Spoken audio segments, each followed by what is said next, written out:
Palavra da Verdade, com Hernandes Dias Lopes. Eu peço que você abra sua Bíblia comigo, nesta passagem, neste salmo, neste poema, Salmo 71.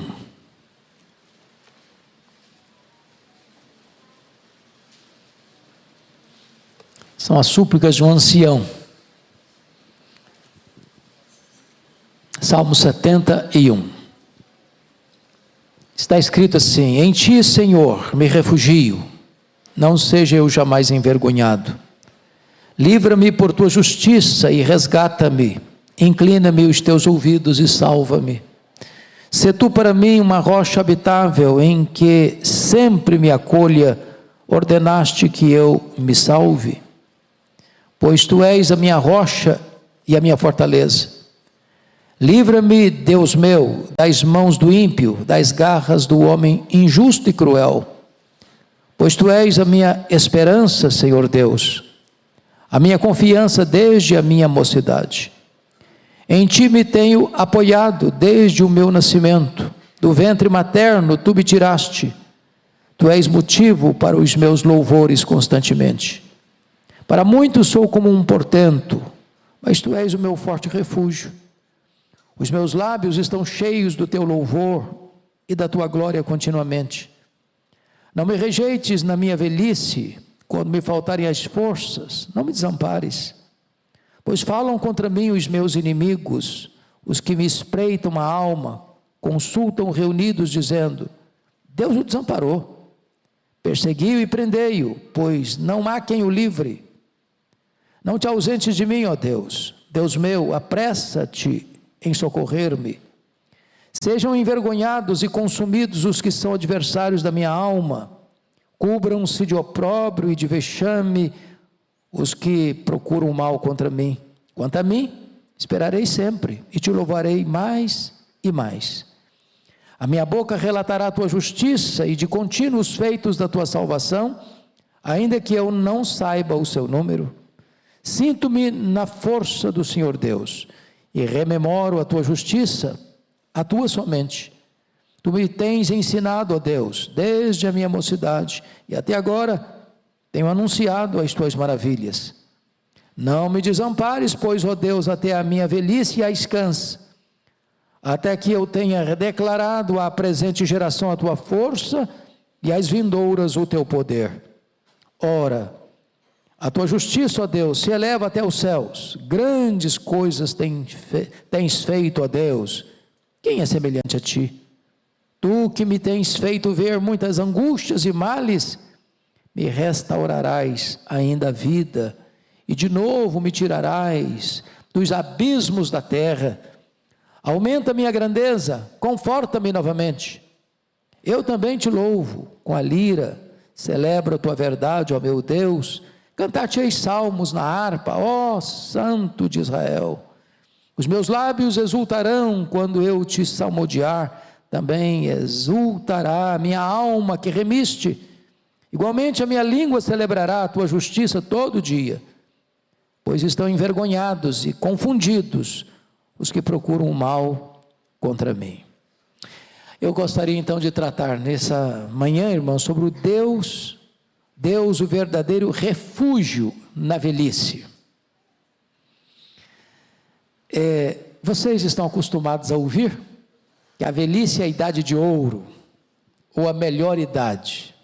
Será mesmo? Você acredita nisso mesmo?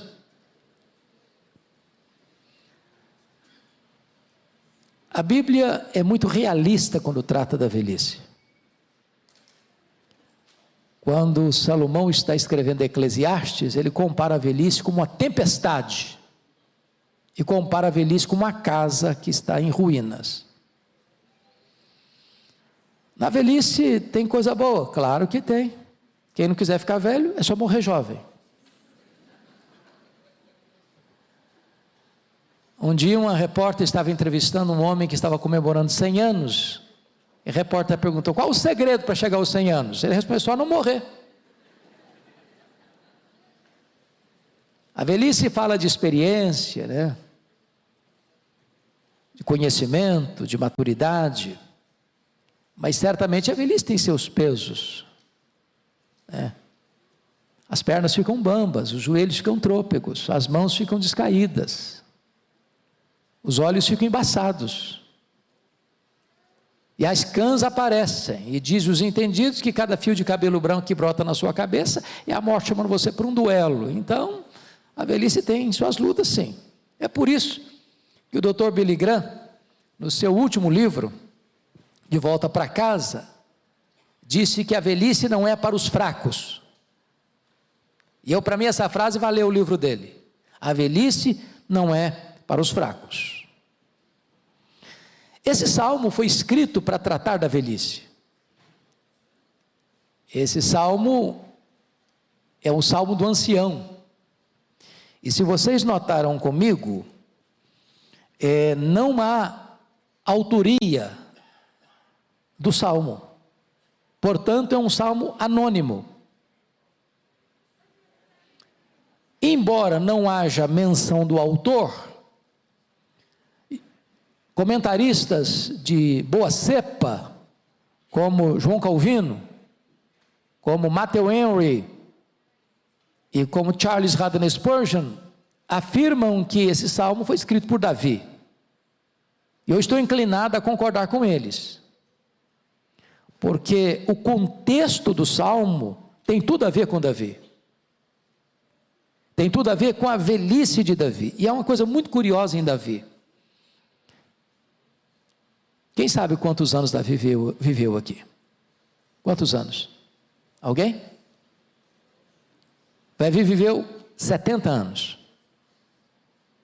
70 anos. E lá em 1 Reis, capítulo 1, versículo 15, está escrito que Davi era muito velho, com 70 anos. Aí você vai conhecer a história do Davi. Davi viveu a sua juventude lá nos desertos de Belém, correndo atrás de ovelhas, tangendo a sua lira, enfrentando ursos, leões. E não foi vida fácil, certamente, porque é muito calor, a pele tostada do sol, não tinha bronzeador, não tinha filtro solar. Que foi minha princesinha, vem cá, o que você quer? Querendo a mamãe? Cadê a mamãe dela? Está aqui? Papai? Alguém? Quem pode cuidar dela para mim? Vem cá, minha princesa, cuida dela para mim, tá bom? Então Davi passa a juventude dele assim. Depois, isso com 20 anos, até os 20 anos. Depois, até aos 30, são 10 anos, Davi passa fugindo do sogro, pelas cidades, pelos desertos, pelas cavernas, dormindo no relento. Então não foi vida fácil durante 10 anos. Você imaginou o que é uma pessoa ser perseguida? 10 anos seguidos? A situação era crítica. Pode vir cá, princesa. Cuida dessa lindeza aí. Aí Davi passa 40 anos sendo rei. Então ele assume o governo, assume o reinado com 30, reina 40, 7 anos em Hebrom, 33 anos em Jerusalém, completa o período de quê? 70 anos. Quando você estuda a vida do Davi, a vida dele foi muito turbulenta. Esse camarada começou a ser guerreiro muito jovem. A vida toda dele foi uma vida de empreitada, de guerras, de lutas, de campo de batalha. Foi uma loucura. Aí eu entendo que a Bíblia diz que com 70 anos ele estava muito velho. Muito velho. Agora, ele vai enfrentar seus maiores problemas na velhice. Porque se você percebeu, ele vai viver uma crise familiar medonha. Uma crise familiar medonha. O estupro da filha, primeiro adultério dele, o assassinato Urias, depois vem o estupro da Tamar, depois vem o assassinato de Aminon, depois vem a fuga do Absalão, depois vem a volta do Absalão, depois tem a conspiração do Absalão, depois tem a morte do Absalão, depois tem a conspiração de um outro homem chamado Seba, depois tem a conspiração do Adonias. Então o homem não teve paz. Teve paz não. E esse salmo é um espelho das crises, das lutas que ele viveu ao longo da sua vida até a sua velhice. Então, esse é o pano de fundo para nós entendermos melhor esse salmo. Há 4 verdades aqui que eu vou tratar. A primeira, o Senhor é o nosso libertador no presente, versos 1 a 4. Segundo, o Senhor é o nosso apoio desde o passado, versos 5 a 13. Terceiro, o Senhor é a nossa esperança no futuro, 14 a 21. Finalmente, em quarto lugar, o Senhor é o motivo do nosso louvor continuamente, versos 22 a 24. Esse é o esboço homilético desse texto, que vamos começar a tratar com vocês a partir de agora. Então vamos ver, em primeiro lugar, o Senhor é o nosso libertador no presente. Primeiro ponto, a oração é a arma poderosa dos fracos. Leia comigo o verso 1. Vamos juntos? Em ti, Senhor, me refugio, não seja eu jamais envergonhado. Quem está precisando de refúgio? Uma pessoa fraca. E a oração é para os fracos. Só ora quem se sente fraco. Precisa de quê? De refúgio, de abrigo, de apoio, de socorro, de ajuda. E nas muitas fugas de Davi, Davi chegou a ponto de desesperar e procurar abrigo até entre os maiores inimigos. Na primeira feita, ele se fingiu de doido. Da segunda feita, ele quase sossobrou, porque ele estava indo como escudeiro do rei filisteu para atacar Israel. Foi a providência de Deus que o tirou daquela situação. Então Deus o protegeu muitas vezes, para que ele não fosse o quê? Envergonhado. Segundo, a oração não é baseada em méritos, mas na justiça divina. Versículo 2: livra-me por tua justiça e resgata-me, inclina-me os teus ouvidos e salva-me. Ou seja, não chega para Deus e fala: Deus, eu mereço, eu sou um guerreiro, eu sou um fiel, já matei um leão, já matei um gigante, já matei um leão, um urso, um gigante, eu já livrei Israel de tantos riscos, então Senhor, eu tenho uma folha corrida de trabalho, e eu estou aqui pleiteando os meus direitos. Não, ninguém chega diante de Deus reivindicando direitos, com méritos, com a folha corrida de trabalho prestado. Então eu chego diante de Deus já com credenciais, com merecimento suficiente para receber nada. Não, você ora baseado na justiça de Deus e não nos seus méritos pessoais. É isso que Davi está nos ensinando aqui. Terceiro, Deus é a nossa morada mais segura. Versículo 3. Você pode ler comigo 3? Sê tu para mim uma rocha habitável, em que sempre me acolha, ordenaste que eu me salve. Se você perceber e ler 1 Samuel, você vai notar que muitas vezes Davi não via saída. Saul vinha para matá-lo, com 3.000 soldados, escolhidos a dedo, e Davi às vezes está num deserto, às vezes Davi está numa caverna, às vezes Davi está num lugar de campo aberto, e quando parecia que o inimigo ia prevalecer, Deus abria um caminho, Deus abria uma porta da providência, Deus arranjava um jeito desse camarada sair. Só que ele vai orar e vai dizer o seguinte: Deus, não é aquela caverna de Adulão, não é aquele deserto lá perto do Mar Morto, o Senhor é a minha morada. E aqui está um ponto muito bonito, porque aqueles que habitam no esconderijo do Altíssimo é que são protegidos. Não é a tranca, não é o alarme, não é o seguro, não é o guarda-costa, não é o capanga, é Deus que cerca você por todos os lados. É Deus quem é o seu escudo. Você só está seguro quando você habita dentro de Deus, quando Deus é a sua morada, quando Deus é a sua fortaleza, quando Deus é a sua rocha habitável. Aí o inimigo não pode alcançar você. Quarto, Deus é o nosso libertador onipotente. Olha o verso 4 comigo. Livra-me, Deus meu, das mãos do ímpio, das garras do homem injusto e cruel.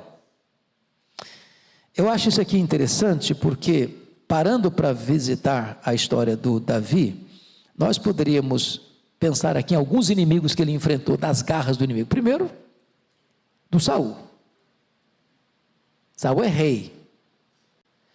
E, meus irmãos, quem governa tem os seus cúmplices, tem os seus entregadores, gente que se presta um serviço vil de denunciar, está comprado. E se você ler a história do Davi, muitas vezes Davi ajudava alguém, e esse alguém dedurava Davi para Saul, porque encontrava vantagens, benefícios. Saul era chantagista, e muitas vezes pessoas se rebelavam contra Davi e entregavam Davi para Saul para que ele fosse morto. Foi Saul, depois mais tarde foi o rei Aquis, depois foram os filisteus, depois foi o seu filho Absalão, depois foi Zeba, depois foi Adonis. Foi uma loucura a vida dele, tantos inimigos se levantaram. Mas ele vai dizer: livra-me, Deus meu, das mãos do ímpio, das garras do homem injusto e cruel. Como Deus livra? Me permita lembrar de alguns exemplos das Escrituras. Você lembra do rei Josafá? Está lá em 2 Crônicas 20, quando 3 nações se reuniram para atacar Jerusalém, e não tinha mais chance de reunir uma tropa, de armar um esquema de defesa, e diz a Bíblia que o Josafá teve medo, e clamou a Deus, e jejuou, e conclamou a nação, e Deus disse para ele: olha, essa luta não é sua não, faz o seguinte, forma um grande coral, bota na frente do exército, porque esta batalha é minha. E diz a Bíblia que, tendo o coral começado a cantar e a dar louvores a Deus em altas vozes, Deus pôs emboscada contra o inimigo e eles foram desbaratados. Vamos pegar um outro exemplo.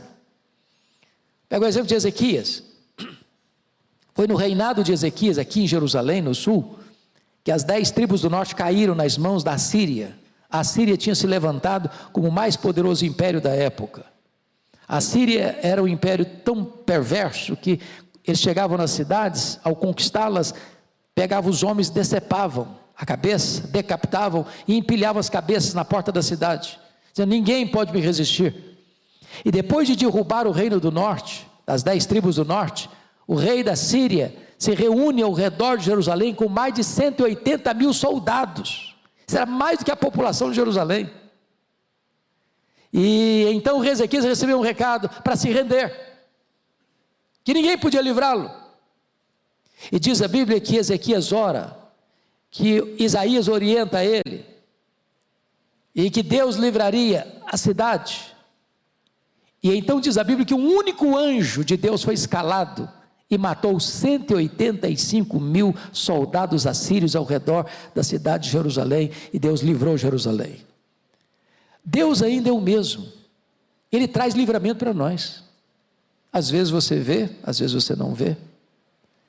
Se nós pudéssemos ter olhos para ver no mundo espiritual, que a Bíblia chama de regiões celestes, quantas tramas são orquestradas contra nós, quantos livramentos você já teve, seja no trânsito, seja na cidade, seja no seu trabalho, seja nas suas idas e vindas, e você nunca tomou conhecimento.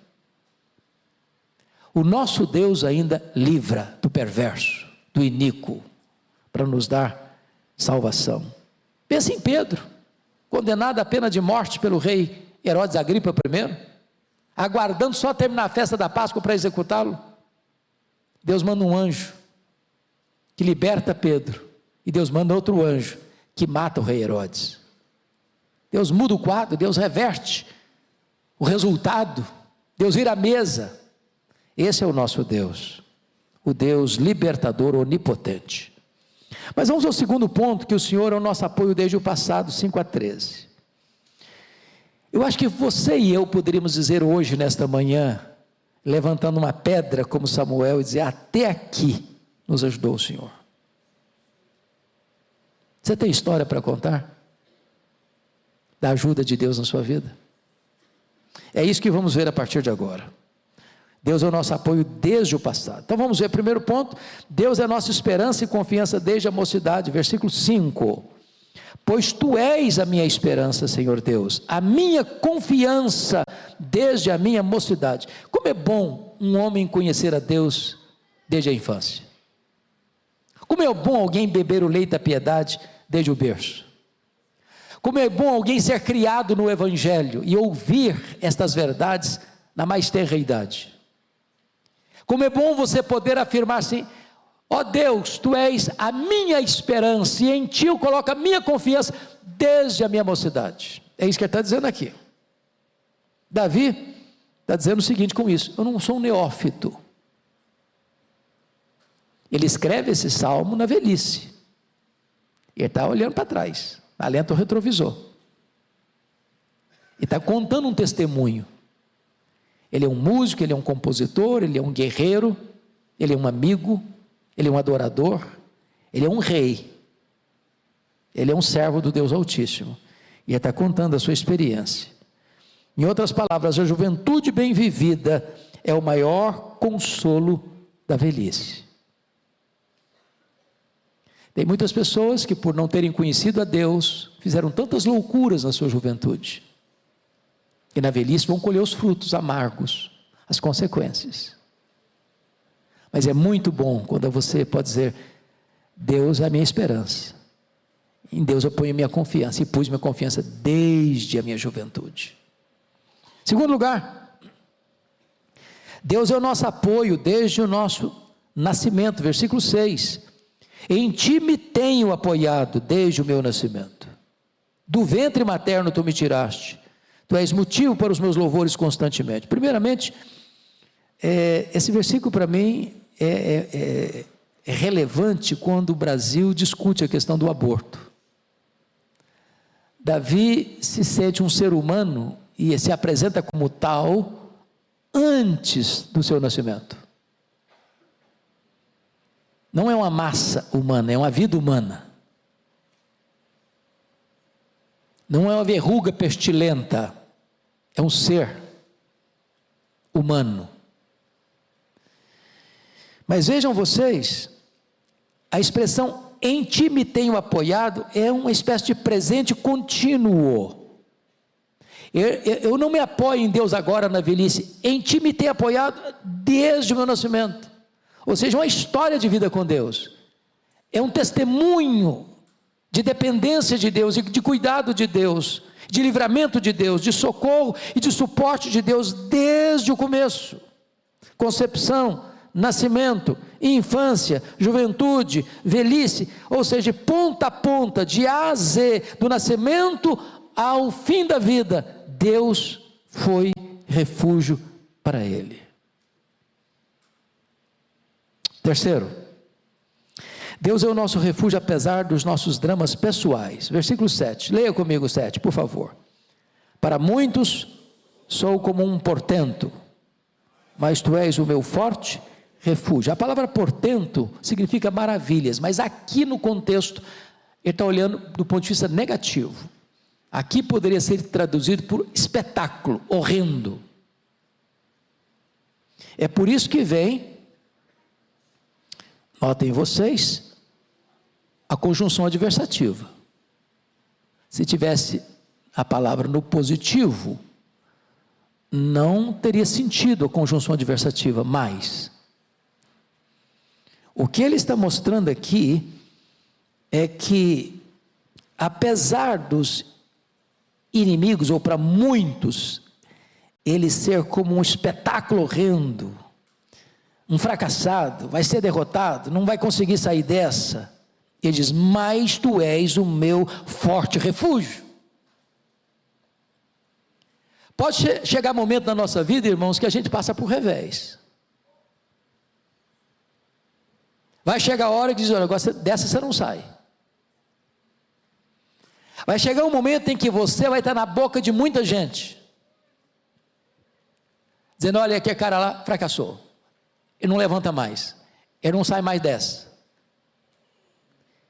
Ele entrou agora numa situação de encurralamento, e dessa ele não escapa. É nessa conjuntura que ele está dizendo, no versículo de número 7, mas tu és o meu forte refúgio. Na hora H, Deus dá o livramento, Deus dá a proteção. Quarto, Deus é a razão e o alvo do nosso louvor, versículo 8, os meus lábios estão cheios do teu louvor e da tua glória continuamente. Se existe uma coisa que marca a vida do Davi, com algumas exceções, porque chegou um momento em que Davi fraquejou. Vocês que conhecem a história dele. Por exemplo, quando ele vai a Nob, ele está fugindo do Saul desesperado. Ele já procurou ajuda no Samuel, ele já procurou ajuda no Jonatas, e agora ele vai procurar ajuda lá no sumo sacerdote em Nob. E ele chega contando uma mentira. Me enviaram uma missão secreta, tem que deixar meus homens com as armas e tal.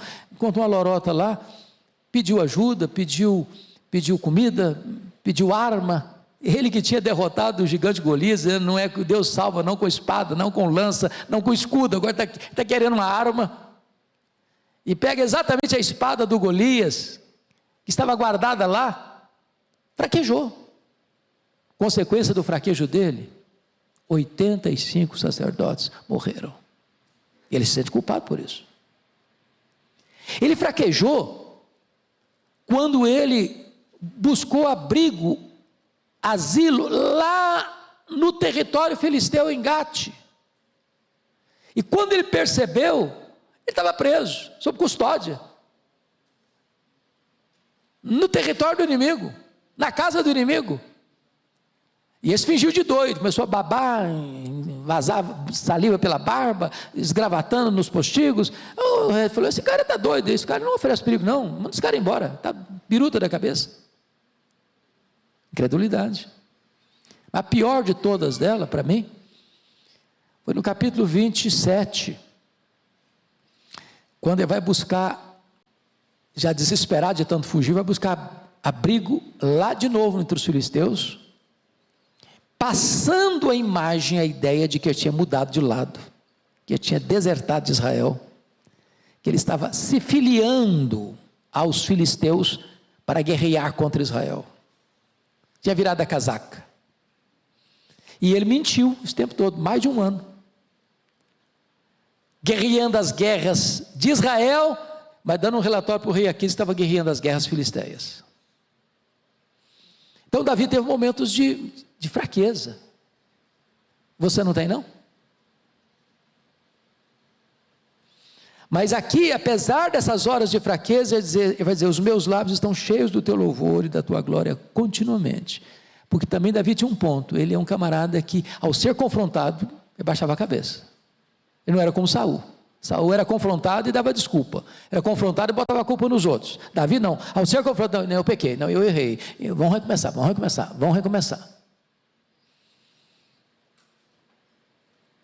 Quinto lugar, Deus é o nosso amparo na velhice, versículo 9, leia comigo 9. Não me rejeites na minha velhice, quando me faltarem as forças, não me desampares. Por que ele está dizendo isso? Porque as maiores crises de Davi foram vividas na sua velhice. Você já imaginou o que é um cara velho? Ele está velho, tem que fugir a pé, descalço, de noite, com a cabeça coberta, sabendo que a maioria do seu povo o abandonou, que seu próprio filho marcha com seu exército rebelde para Jerusalém, para matá-lo, Sabe o que é esse homem saber que o seu conselheiro, Aitofel, que diz a Escritura, que o conselho dele era como um oráculo divino, o cara acertava todas, a palavra dele era a orientação certa e segura, e que o seu conselheiro tinha debandado para o exército inimigo, liderado pelo seu próprio filho. Você sabe o que é um homem saindo de Jerusalém, e o inimigo dele sai gritando atrás dele, jogando pedra nele, amaldiçoando a vida dele? Então este homem, na velhice, está enfrentando a conspiração de um filho, e esse filho quer matá-lo e tomar o trono dele. Esse filho pega as concubinas, por orientação de Aitofel, e coabita com elas à luz do sol. Por que isso?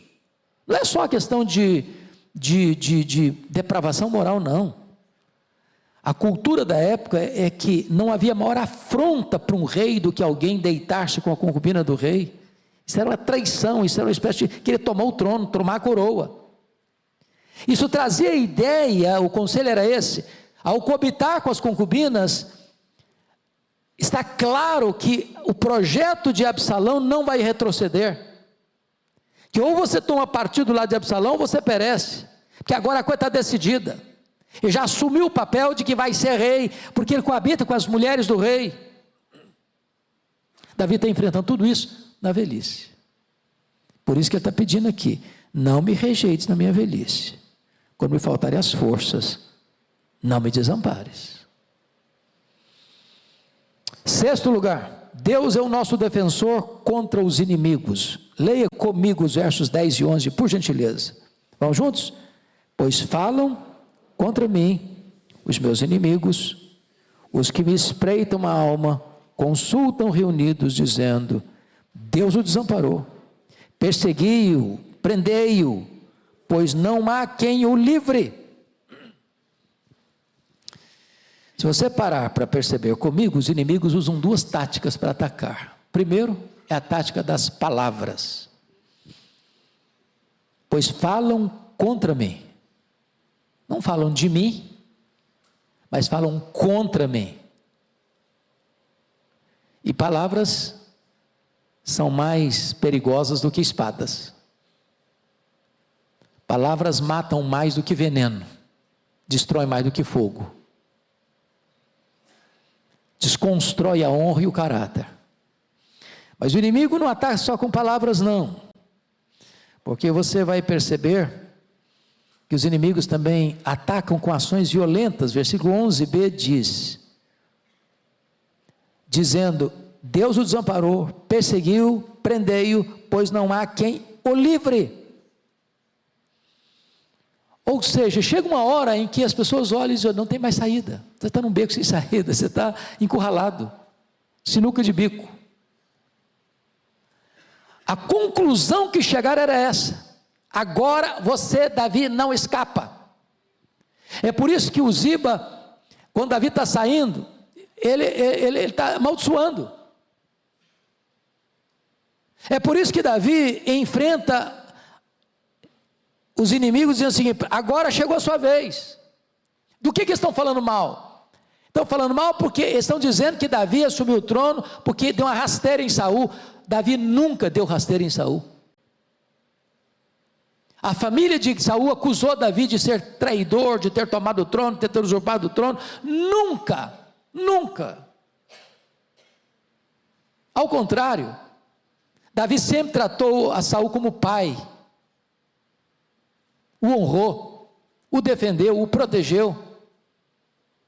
E apesar disso, ele é acusado. Palavras duras, pesadas. Sétimo lugar, Deus é o nosso socorro bem presente nas tribulações, porque nessa conjuntura, dizendo assim, não tem saída, vão te prender, vão te matar, está escrito aí, por gentileza, nos versos 12 e 13, não te ausentes de mim, ó Deus, Deus meu, apressa-te em socorrer-me, Sejam envergonhados e consumidos os que são adversários da minha alma, cubram-se de opróbrio e de vexame os que procuram o mal contra mim. Em outras palavras, irmãos, Davi teme mais a ausência de Deus do que a presença do inimigo. Davi teme mais a ausência de Deus do que a presença do inimigo.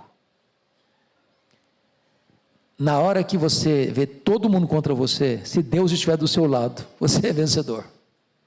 Se Deus se agradar de você, os gigantes caem, os inimigos caem. Essa é a convicção de Davi, essa é a oração de Davi nesse contexto. Vamos ao terceiro ponto? O Senhor é a nossa esperança no futuro. Então vamos ver aqui, primeiramente, uma esperança exultante nos versos 14 e 15. Você lê o 14 e 15 comigo, por gentileza? Vamos juntos? Quanto a mim, esperarei sempre, e te louvarei mais e mais. A minha boca relatará a tua justiça, e de contínuo os feitos da tua salvação, ainda que eu não saiba o número delas. Então, vejam vocês, que os verbos aqui estão o quê? No futuro. No futuro. O que ele está dizendo?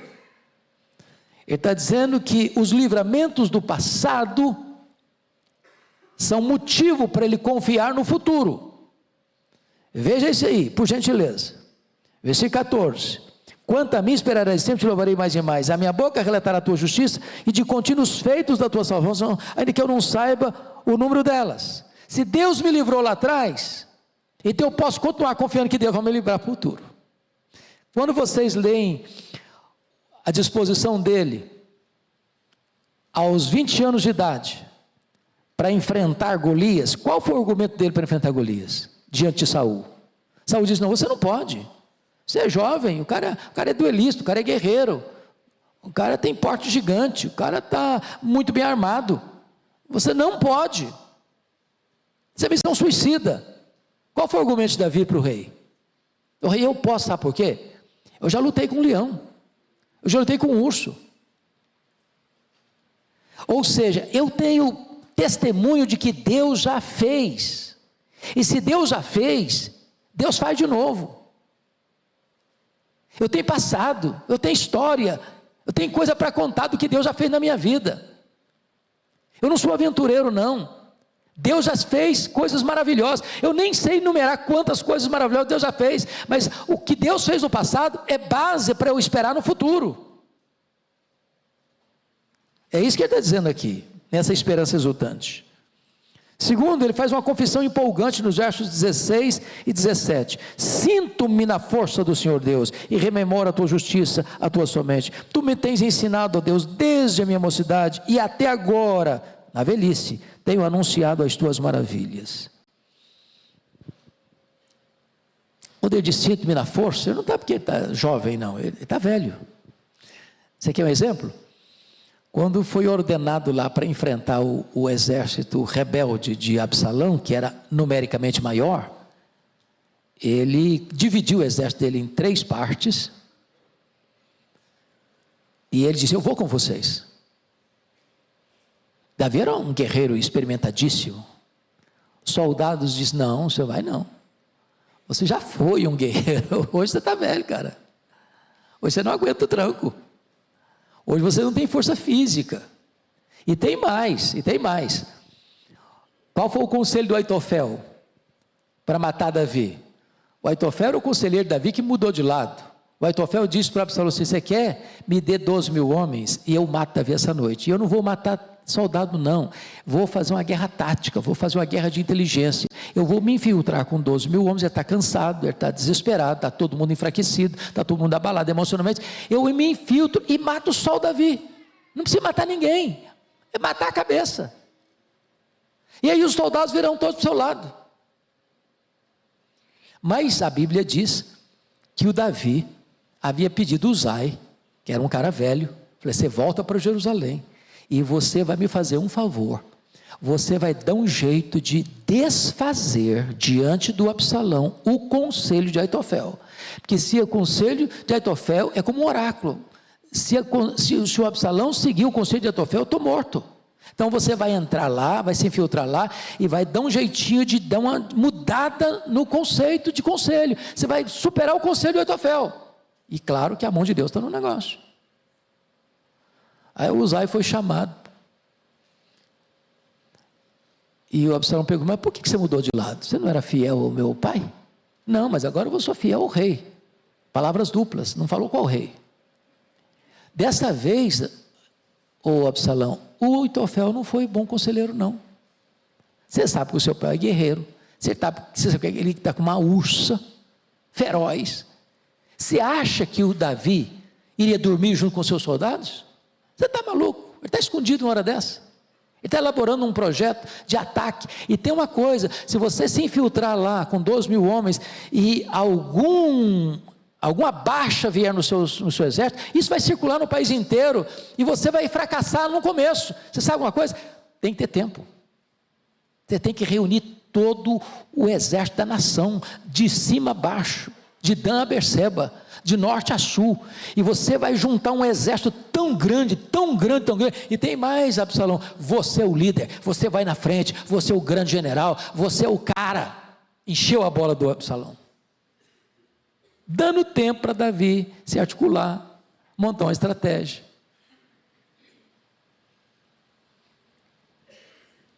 E diz a Bíblia que o conselho de guerra de Absalão, que tinha votado unanimemente para acolher o conselho de Aitofel, vota unanimemente para acolher, contrariando o conselho de Aitofel, o conselho de Uzai.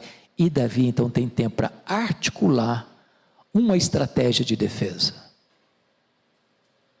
O Aitofel ficou tão triste e chateado quando percebeu que o seu conselho não foi atendido, era a única chance de matar Davi, que ele voltou para sua casa, arrumou seus negócios, te pendurou numa corda e se enforcou.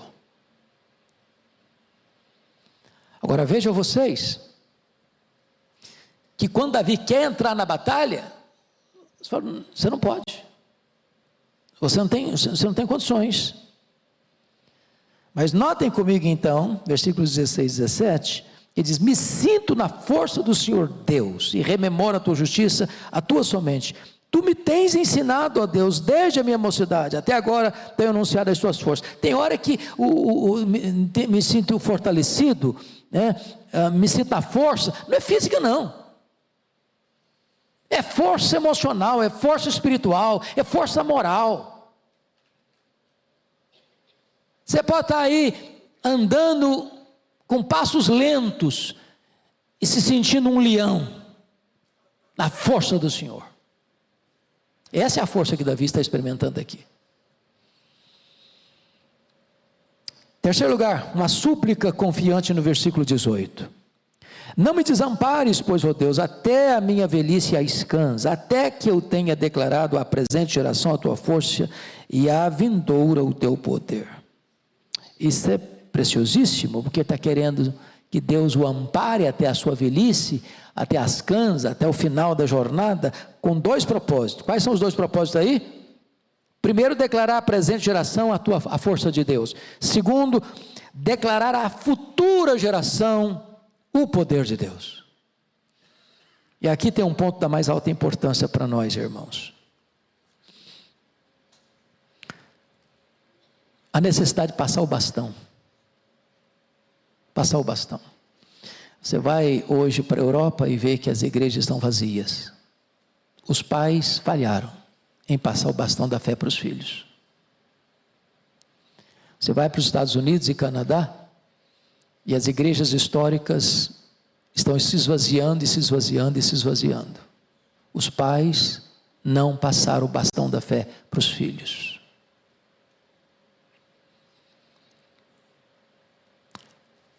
Você vê igrejas aqui no Brasil que estão minguando, denominações que estão murchando. Os pais não passaram bastão da fé para os filhos. Nessa viagem agora, nós fomos muito impactados ao visitar Torre de Pelice, perto de Turim, na Itália, onde tem ainda o remanescente dos valdenses. Eu não sei se os irmãos já leram sobre os valdenses, mas o movimento valdense começa em 1173, em Lyon, na França, com Pedro Valdo. Pedro Valdo era um rico comerciante, e ele, lendo as Escrituras, cópias das Escrituras, porque estou falando de antes da imprensa, a imprensa veio em 1450, se converteu, abriu mão da sua riqueza para tornar-se um pregador itinerante. Logo em 1173, ao começar esse movimento de reavivamento, ele foi considerado herege pelo Papa e perseguido pelo Papa. E eles entendiam uma coisa: não tem como levar esperança para as pessoas, a não ser que você ensine Bíblia para as pessoas. Eles começaram a treinar pregadores itinerantes chamados os barba, os tios. Agora escute isso, eles memorizavam a Bíblia, literalmente memorizavam a Bíblia. Haviam poucas cópias de Bíblia, e para você ter uma ideia, uma cópia de uma Bíblia custava o salário de um trabalhador durante um ano inteiro. Nas perseguições daqui, dali, da acolá, muitas vezes o Papa conseguiu queimar todas as cópias de Bíblia que eles tinham, mas eles tinham a Bíblia de cabeça e conseguiam copiar tudo de novo. A maior coisa para eles era ensinar os filhos a fé, passar o bastão da fé para os filhos, memorizar a Bíblia. Eles ficaram 400 anos na clandestinidade, sem poder dizer nós somos os valdenses, porque eles viviam escondidos, pregando a palavra de Deus.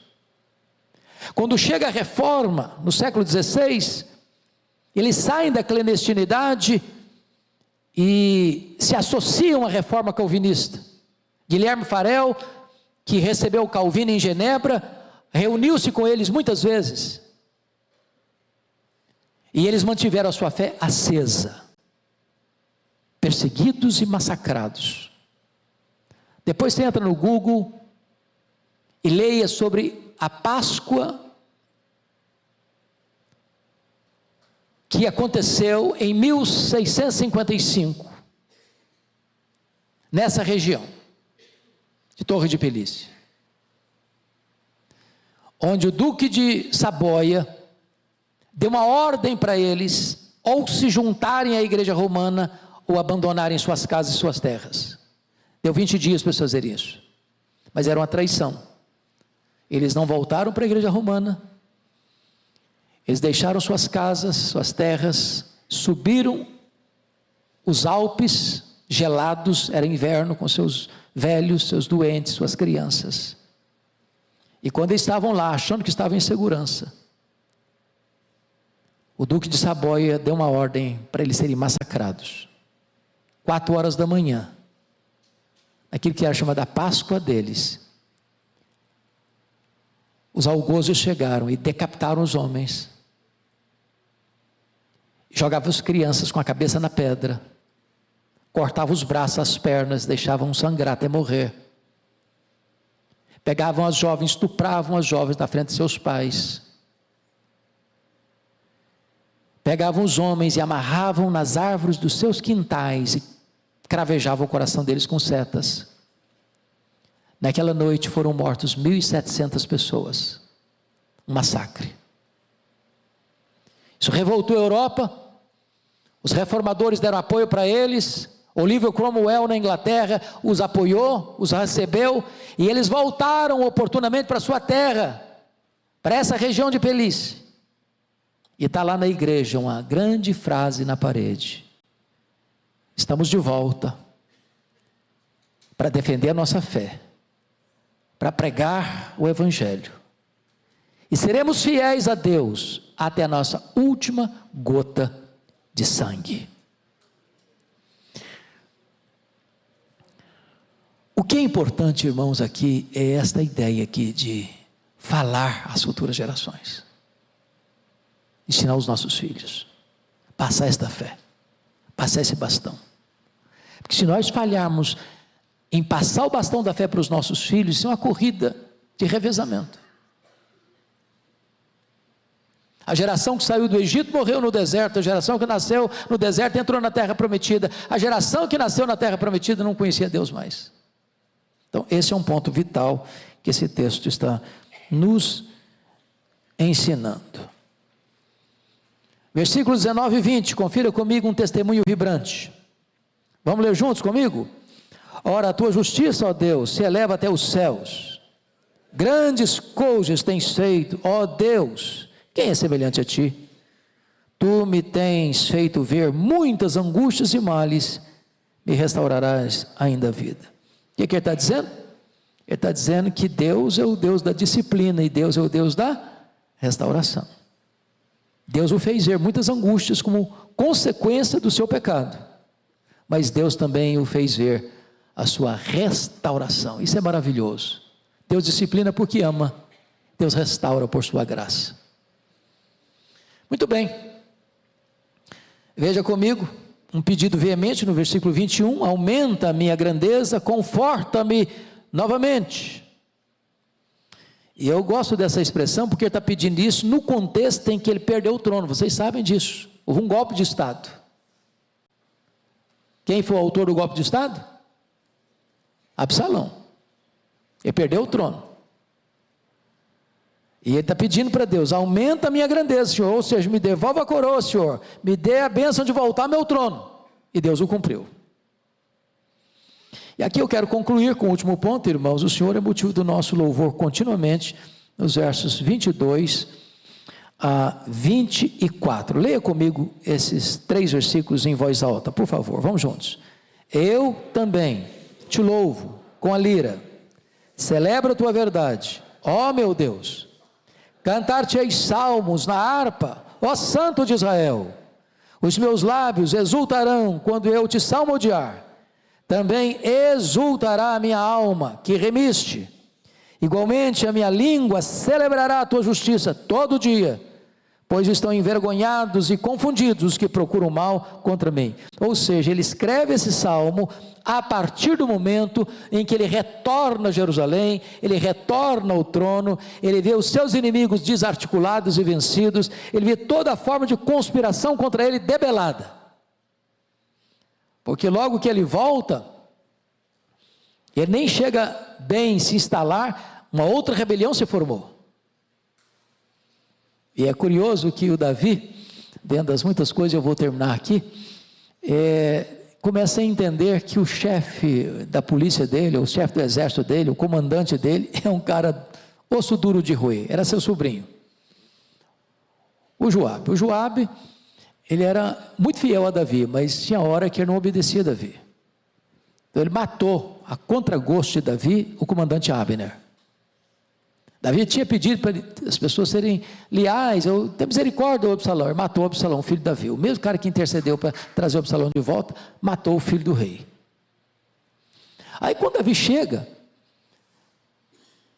no trono de novo, ele demitiu o Absalão, demitiu o Joabe, e nomeou Amasa, que era o chefe do exército rebelde, do Absalão. Aí Davi nomeia o Amasa, para tentar fazer uma política de boa vizinhança, para tentar reagrupar as pessoas, juntar os cacos. Só que montou uma outra rebelião, lá nas 10 tribos do norte.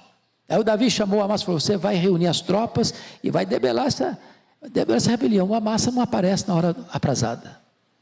Aí o Davi nomeou o irmão do Joabe para comandar. Só que o Joabe era muito forte. Quem vai liderar e vencer essa rebelião é o Joabe. Quando chega, é o Joabe que chega com o comandante.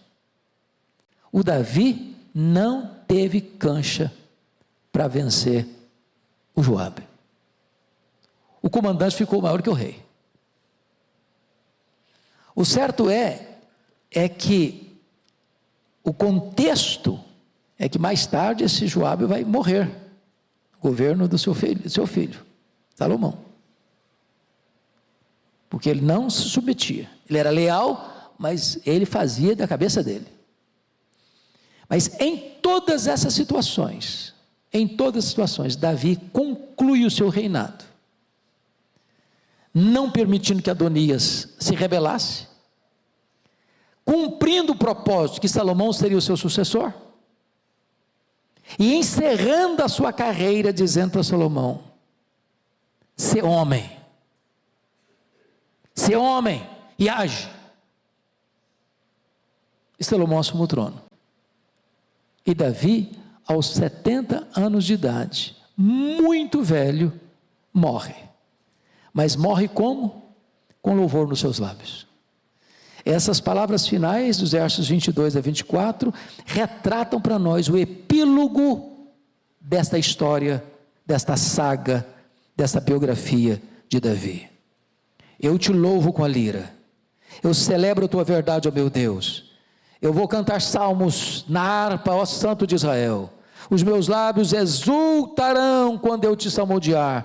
Também exultará a minha alma que remiste. Igualmente a minha língua celebrará a tua justiça todo dia, pois estão envergonhados e confundidos os que procuram o mal contra mim. Davi termina como vitorioso. Louvado seja o Senhor. Quem quer ficar velho aqui?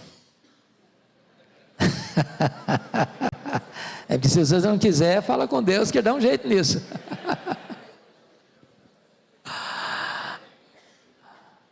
Pois é, que Deus nos ajude a atravessar os anos da nossa vida confiando em Deus.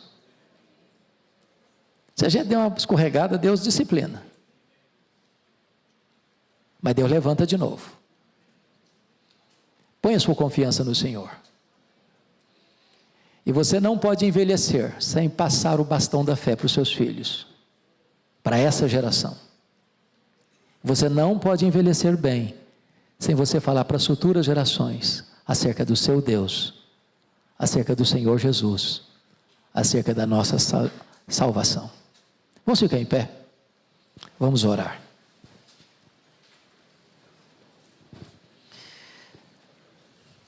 Ó Deus, nós te louvamos pela história do rei Davi, pelo legado que ele deixou,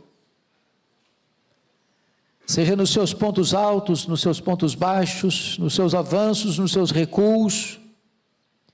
Em todas as coisas nós aprendemos o que fazer e o que não fazer. Assim como Davi, desde o seu nascimento até a sua velhice, experimentou o teu cuidado, o teu livramento, a tua proteção. Dá-nos também a bênção de ver a tua mão poderosa, trazendo direção e livramento para a nossa vida. Ajuda-nos, Deus, a na hora do desespero, dos inimigos nos espreitando, não perdermos a calma, nem a confiança em Ti. Sabendo que Tu estás no trono e tem as rédeas da história nas Tuas mãos. Dá-nos a bênção de ver o Teu socorro e o Teu livramento na nossa vida. Finalmente, Deus, nós te pedimos